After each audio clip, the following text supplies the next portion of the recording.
Hispanic and Latino organizations say the Memphis Safe Task Force and ICE operations are having a huge impact on their families and businesses.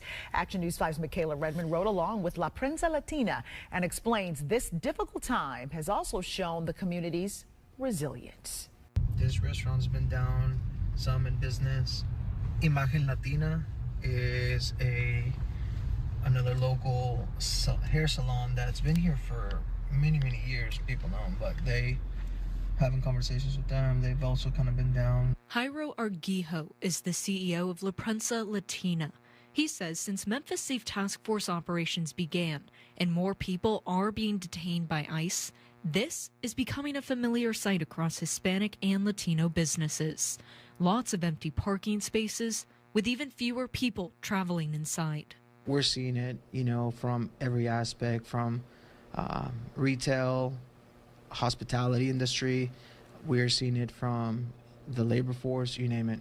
I also spoke with Iris Mercado with the Tennessee Immigrant and Refugee Rights Coalition and Mauricio Calvo with Latino Memphis, who say Hispanic and Latino families have told them they're hiding at home and are always on edge.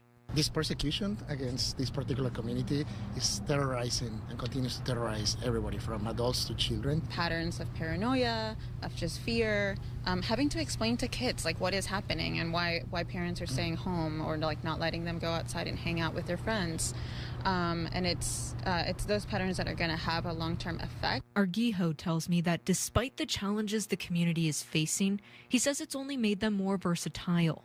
Many businesses like Amelia's grocery store are now offering to-go orders, delivery, and even DoorDash. For all of these restaurants and other stores, using technology in their favor and using a strong media presence like social media and anything that they can to say, hey, we're still going to take care of you.